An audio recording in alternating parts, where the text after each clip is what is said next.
Welcome back to our channel.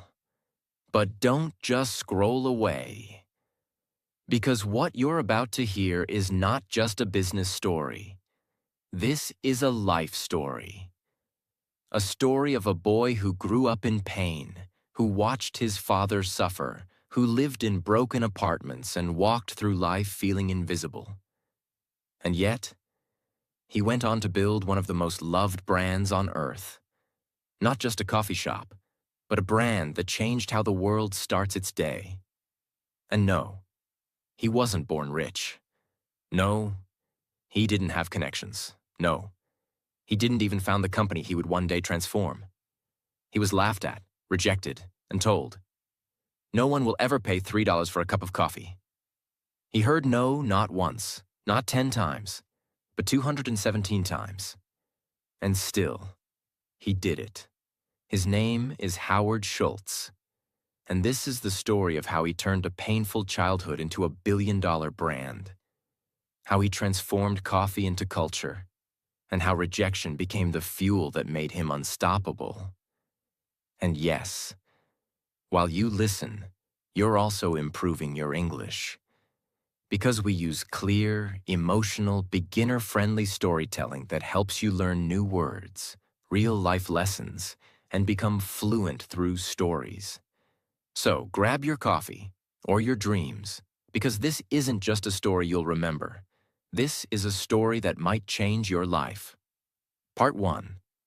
The Boy Who Grew Up in Japan. Brooklyn, New York, 1953. Howard Schultz was born into a world where dreams were small, because life was hard. He grew up in the Bayview housing projects, a government housing project in a rough Brooklyn neighborhood where people survived paycheck to paycheck. His father was a delivery driver, no big job, no stability, no health insurance. One day he slipped on ice and injured his hip badly. And you know what happened? Nothing. No medical help, no compensation, no support, no voice. Howard watched his father, a strong man, become broken and hopeless overnight. He watched him sit on the couch, jobless, depressed, and filled with shame. There was no one to help, no one to care. Howard would later say, "That moment changed me. I saw what it meant to be a number, not a person. I promised myself, if I ever built a company, it would honor people, not crush them." He was just a boy, but that pain stayed in his soul. They were so poor, Howard used to feel embarrassed to bring friends home. He had no room of his own, no luxury, not even enough clothes sometimes. He said, "When you're that poor, you never forget it. Poverty leaves a shadow." But this shadow didn't kill him. It lit a fire inside him. Howard had no path laid out for success, but he had one superpower: determination. He played sports. He worked odd jobs. He sold newspapers. He saved money. And against all odds, he became the first in his family to go to college. But even that wasn't easy. He didn't go to Harvard. He went to Northern Michigan University on a football scholarship and worked as a bartender and salesman to pay for school. After college, he started working as a salesman for Xerox, one of the best sales training companies at that time. He was good, very good. But Howard wanted more. One day, he joined a small kitchenware company. His job? Sell coffee machines to local cafes. And that's when something unexpected happened. While analyzing sales reports, he noticed one small client in Seattle kept buying more machines than anyone else. He was curious, so he flew there to find out why. The company was called Starbucks. At that time, it had just 4 stores, and it didn't even sell coffee to drink, just beans, grinders, and equipment. But there was something about the people, the energy, the philosophy. Howard fell in love. He said, "There was something magical about Starbucks. I saw more than coffee. I saw warmth, authenticity, culture." And in that moment, a seed was planted. He quit his job. He joined Starbucks. But he had no idea that this small decision would lead to the biggest battle of his life. Howard Schultz had seen pain. He had felt invisible. He had been poor, hopeless, and humiliated. But he also had a dream: to build something better than what his father had, to build a company that respected people. And he had just found the perfect soil: Starbucks. What he didn't know yet was that the very people he admired would soon turn down his biggest idea. They would say, "That's not who we are." But Howard Schultz was no ordinary man. He didn't just sell coffee. He was about to sell a new way of life. Howard Schultz had joined Starbucks, a small company in Seattle. He was not the owner. He was not rich. He was just an employee. But inside him, something bigger was growing, a vision that nobody else could see. In 1983, Starbucks sent Howard to Milan, Italy, for a trade show. It was supposed to be a short business trip, but what he discovered there changed the direction of his life. As he walked through the streets of Milan, something caught his heart. There were espresso bars on every corner, busy, vibrant, full of people. But they weren't just drinking coffee. They were talking, laughing, sharing moments, connecting. The barista knew people by name. Customers didn't just come for coffee. They came for experience, emotion, community. Howard stood there, speechless. It was like stepping into a new world. This is it, he thought. This is what America doesn't have. We don't have this culture, this experience, this feeling. He didn't see coffee. He saw warmth. He saw belonging. He saw something human. When he returned to Seattle, Howard walked into the Starbucks office on fire with excitement. He told the founders, "We need to open coffee bars, not just sell beans. Let people drink the coffee here. Let's create that Italian espresso culture, right here in America." He was excited. He was confident. He was ready to build something new. But then came the answer that broke him. The founders of Starbucks, Jerry Baldwin, Zev Siegel, and Gordon Bowker, listened quietly. Then they said, "No, that's not who we are. We sell coffee beans, not serve drinks." They didn't believe Americans would ever go for it. They thought people wouldn't pay $2 or $3 for a cup of coffee. They thought it was too risky, too strange. Howard was stunned. This was his moment, his dream, his mission, and it was crushed. Howard didn't argue. He didn't scream. But inside he knew, if they won't do it, I have to do it myself. And so, with nothing but belief, Howard made the biggest decision of his life. He would leave Starbucks to start his own coffee bar. Howard was heartbroken. He loved Starbucks, but his dream was bigger than loyalty. So in 1985, he quit. He decided to start a company called Il Giornale, named after an Italian newspaper. But he had no money. He had to raise funds to start. Howard believed in his idea. He thought investors would too.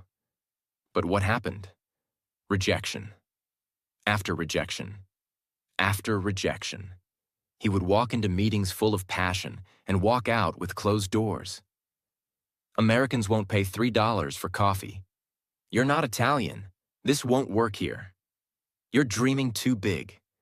He was laughed at, ignored, and insulted. He said, "I was rejected 217 times. That number is burned into my brain." But he kept going, day after day, meeting after meeting, pitch after pitch, until finally, 30 investors said yes. He raised $400,000. And in 1986, opened his first coffee bar in Seattle. It wasn't just a coffee shop. It was a love letter to Italy. Howard made sure everything felt different. Italian music played softly in the background. Baristas remembered your name. You didn't just buy coffee. You had an experience. And guess what? People loved it. They didn't care that it was new. They didn't care about the price. They came for the feeling. Il Giornale became an instant hit. Howard proved them wrong. While Il Giornale was booming, something unexpected happened. The founders of Starbucks, the very people who said no, decided to sell the company. They were moving on. Starbucks was too small for them now.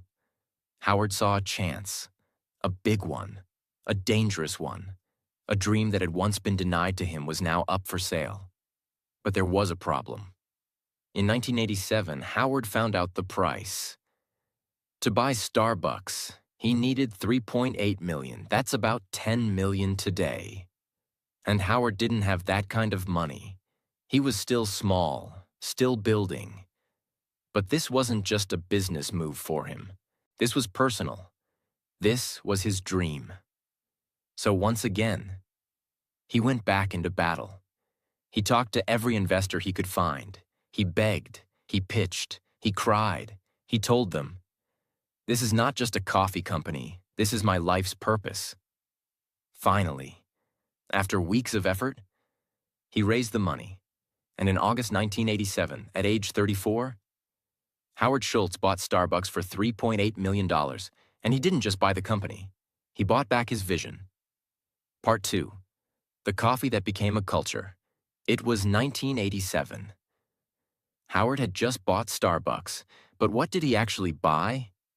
It wasn't a global brand. It wasn't profitable. It wasn't even a proper cafe. All it had was 6 stores, a small roasting plant, a confused brand identity, and a few dozen employees. The company did not serve coffee to drink. It only sold coffee beans, machines, and accessories. There were no lattes, no cappuccinos, no frappuccinos, and no music.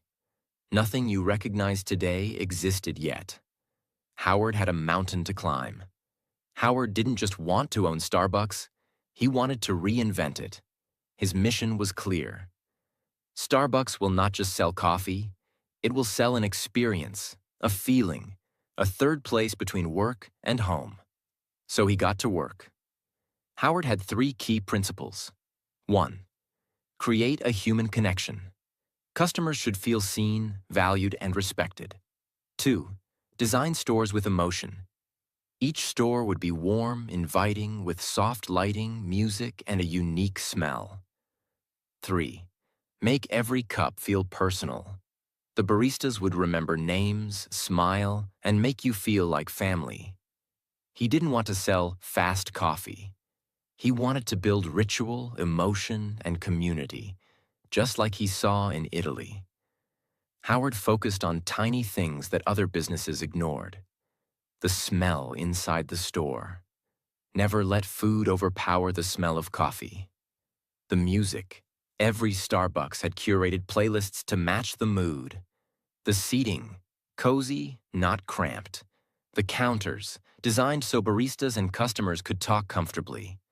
The lighting, always soft, never harsh. The names on cups, to make every customer feel special. And most importantly, the person behind the counter is not just making coffee. They are creating warmth.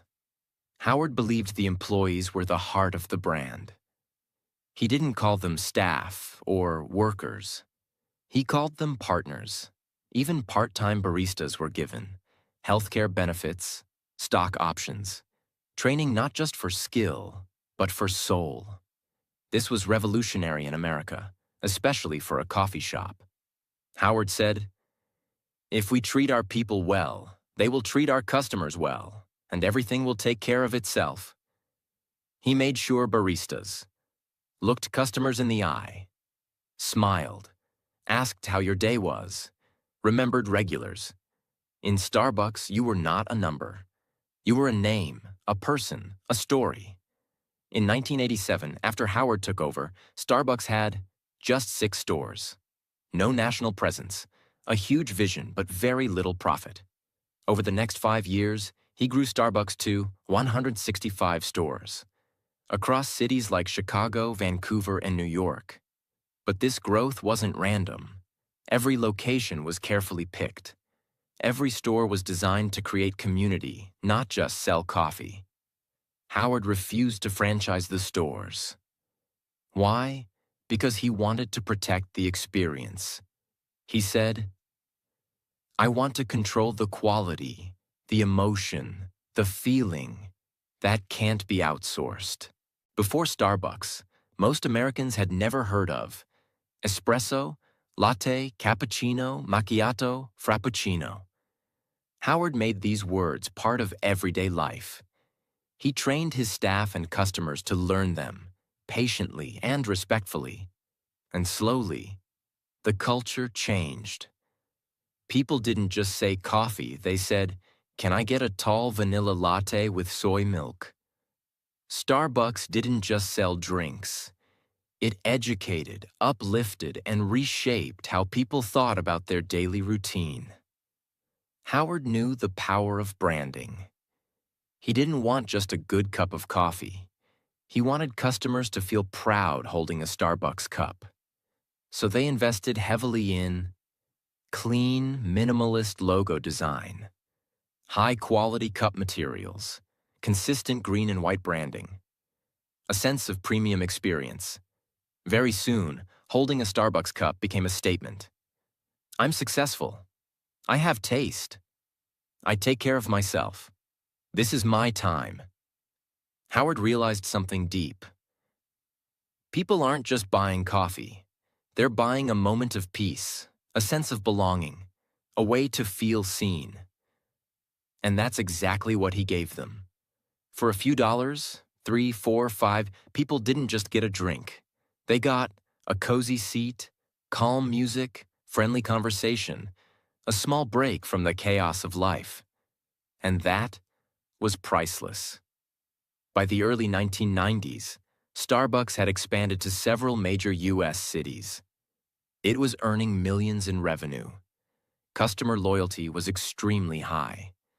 The brand was now seen as modern, classy, and cool.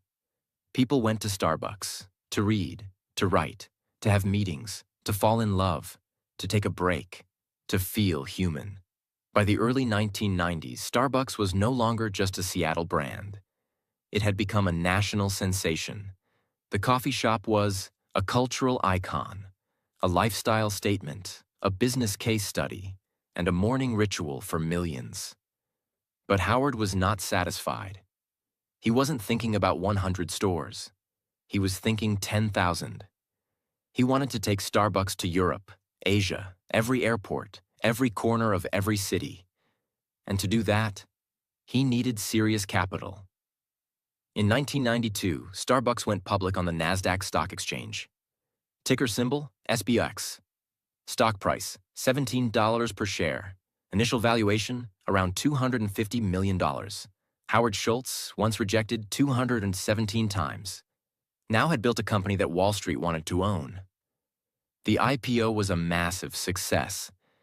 Starbucks stock skyrocketed in the first year. With fresh funding, Howard had the fuel he needed to expand faster than ever before. While Starbucks was expanding, something unexpected happened. In 1994, in Santa Monica, California, a small group of Starbucks baristas noticed something. Customers were asking for cold blended coffee drinks. At the time, Starbucks had no cold coffee menu. But these baristas didn't wait for approval. They experimented. They blended espresso with ice, milk, chocolate, whipped cream, and created something new. When Howard found out, he didn't punish them. He didn't say, "That's not in the manual." Instead, he tasted the drink and smiled. "This is brilliant," he said. "We're launching it nationwide." In 1995, Starbucks officially launched the Frappuccino. It became an instant sensation, especially with younger customers. In its first full year, Frappuccino generated over $50 million in revenue. It wasn't part of the original plan. but it became one of Starbucks' most successful products of all time. With momentum building in the US, Howard now looked beyond American borders. His first international target? Tokyo, Japan. Why Japan? Because Japanese culture respected ritual, precision, and aesthetics. They had a growing interest in Western lifestyle. It was the perfect mix of tradition and modernism. In 1996, Starbucks opened its first store outside the US, in Tokyo. And guess what? It was an overwhelming success. People stood in lines. It became a fashion statement, and it set the tone for future global expansion. After Japan came, UK, China, Singapore, South Korea, United Arab Emirates, Germany, and dozens more. By the end of the 1990s, Starbucks was in over 20 countries. As Starbucks grew, so did the numbers. By 1997, 1,400 stores. By 1999, 2,500 plus stores. Annual revenue, over $1 billion. Howard's net worth, over $100 million. But along with success came new challenges. When you grow from one store to 2,500 in a few years, quality control becomes a nightmare. Some problems started to appear. Inconsistency. Some stores felt warm and personal. Others felt cold and robotic. Overcrowding. Stores became too busy. People complained about long lines and noise. Overstandardization. The same colors, music, and design began to feel too corporate. Howard felt uneasy. I didn't want to build McDonald's. I wanted to build something meaningful. But now Wall Street was involved. Shareholders wanted faster growth, more stores, higher profits. Howard was now in a tug of war, between vision and velocity, between purpose and pressure, between soul and scale. At this point, Howard Schultz was not just a CEO. He was managing thousands of employees, overseeing global expansion, dealing with investors, protecting company culture. He was exhausted.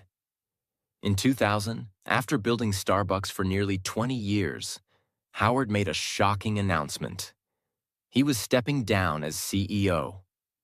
Howard said, "I've taken the company as far as I can. Now it's time for someone else to take it higher." He stayed as chairman, but gave day-to-day leadership to Orrin Smith and later Jim Donald. The new leaders focused more on growth, stock prices, and systems. And at first, it worked. Stores kept opening. Profits kept growing. Stock prices kept rising. But something else was growing too. Disconnection. Howard would later say, "I walked into some stores, and I didn't recognize them. They were clean, busy, profitable, but something was missing." The soul of Starbucks, that warm, personal feeling, was fading. By 2007, cracks turned into shocks. The global financial crisis hit. Consumers were spending less. Critics began saying, "Why pay $4 for coffee in a recession?" Starbucks started closing stores, cutting jobs, facing public criticism. Its stock price dropped from $40 to $8, an 80% crash. And suddenly the company that once felt invincible looked like it might fall apart.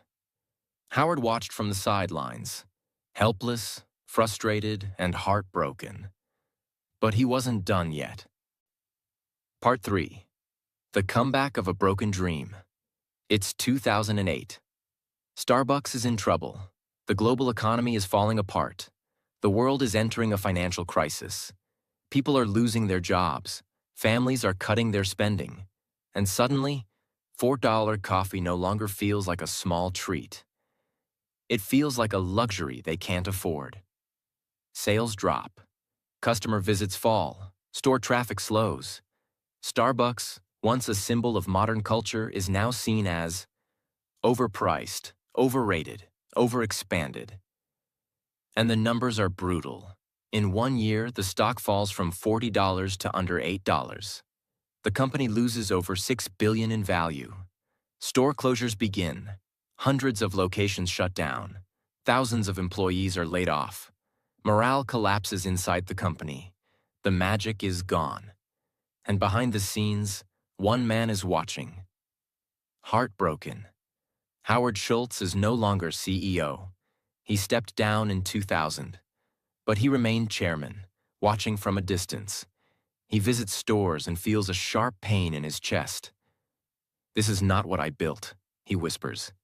He sees dirty floors, distracted baristas, empty chairs, customers who feel rushed and invisible. Everything he stood for, connection, experience, emotion, is fading fast. And then, one day, the board of directors comes to him and says, "Howard, we need you back." It's January 2008. Howard Schultz, now 54 years old, steps back in as CEO of Starbucks. But this time, it's different. He's not coming back to lead a celebration. He's coming back to save a dying dream. And he knows the truth. This will be the hardest fight of his life. The world is in crisis. The media doubts him. The company is collapsing. And worse, the culture is broken. But Howard doesn't hide. He steps in with fire in his eyes and says to his team, "We are not in the coffee business serving people. We are in the people business serving coffee. And we've forgotten that." Howard begins with radical decisions. 1. Closes 900 stores. Yes, 900 stores across the US and abroad are shut down. Not because they didn't make money, but because they didn't reflect the brand's soul. 2. Fires thousands of employees. It breaks his heart, but he knows. If we don't cut now, we may not survive. 3. Halts all new store openings. Growth is paused. Focus returns to quality. 4. Cuts his own salary. He reduces his annual salary to $1 to send a message. "This is not about me. This is about saving us." 5. Retrains every single barista. Howard shuts down all 7,000 stores in the US for one day. It costs millions of dollars in lost revenue. But to him, it's worth it. That day, every Starbucks partner goes through espresso retraining. Howard says, "We're not just fixing technique. We're bringing back pride." Howard focuses on restoring the magic. Better espresso machines for consistency and flavor. No more microwaved sandwiches. The smell ruined the coffee aroma. More focus on eye contact, conversation, personalization. Redesigning stores, making them feel like real third spaces again. He also introduces new ideas. Free Wi-Fi in all locations. Mobile ordering for faster service. The Starbucks Rewards app, which becomes one of the most successful loyalty apps in the world. Howard also begins to shift Starbucks into a force for good. He increases investment in fair trade coffee, supporting small farmers in Latin America and Africa, ethical sourcing, ensuring farmers are paid fairly, sustainability, reducing waste, promoting recycling, diversity and inclusion, hiring more veterans, minorities, and refugees. He says, "Success is empty if you're not lifting others with you." And Starbucks becomes more than a coffee company again. It becomes a brand that stands for something bigger. By 2010, the world sees something incredible. Starbucks rises again. Here are the results. Revenue climbs back to $11.7 billion. Net income grows to $946 million. Stock price recovers to over 30. Customer traffic increases. Employee satisfaction rises. Brand trust is restored. From Wall Street to Main Street, people say the same thing. Howard Schultz saved Starbucks. But more than numbers, something else returns. The aroma of real coffee. The sound of soft music. The sight of baristas smiling again. The energy of connection inside stores. The Starbucks experience is alive once more. Howard walks into a store in Brooklyn, not far from where he grew up. He sees a young barista hand a cup to an old man, smile, and say, "This one's on me today, sir. You always brighten our day." Howard smiles. "That," he says, "is what it's all about." Part 4. The Final Cup. Legacy of a Dreamer Who Never Gave Up. It's 2017. Starbucks has fully recovered.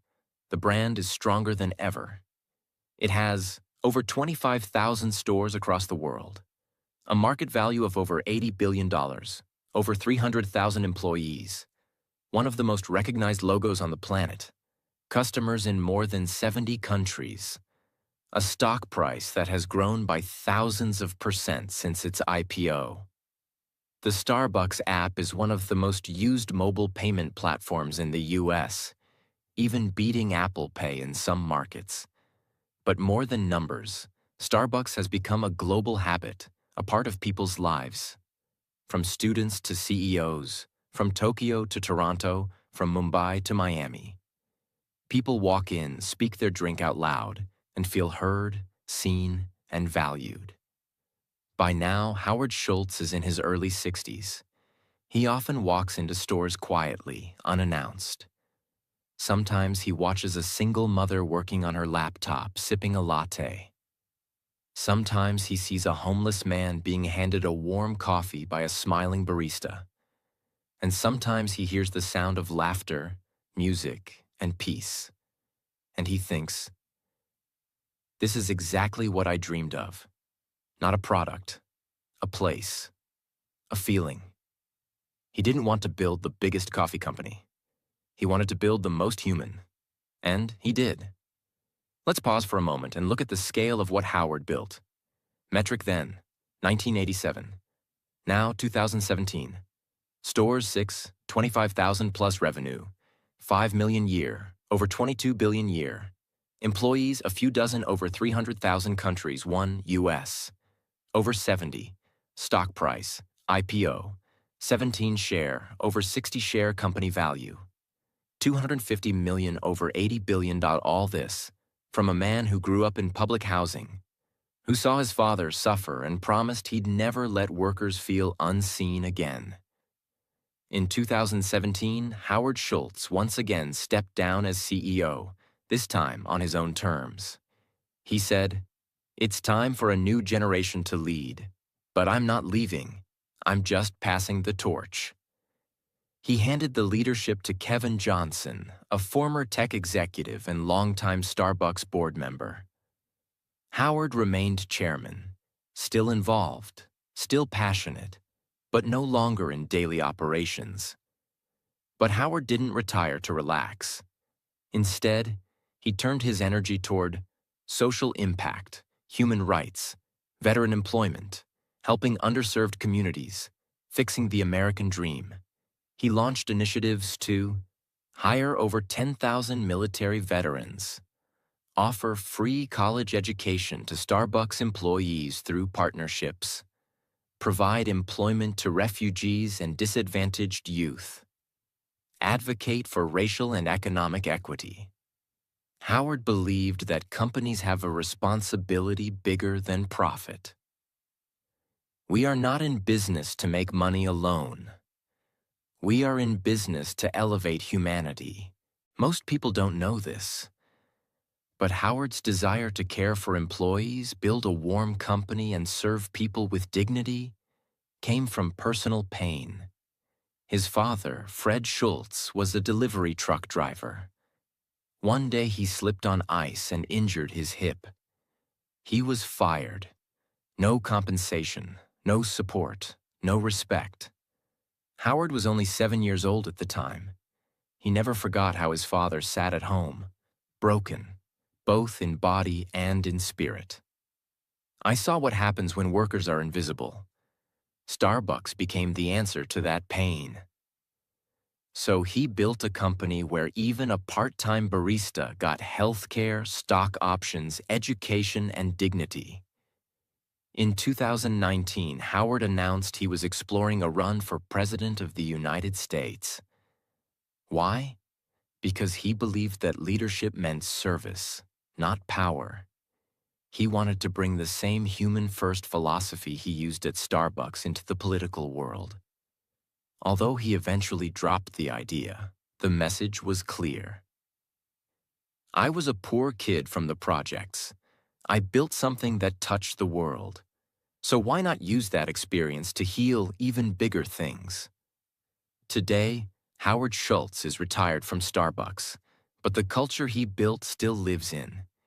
Every smiling barista, every warm cup of coffee, every customer who sits and feels at peace, every employee who is called a partner, not a worker, every morning ritual that begins with a name written on a cup.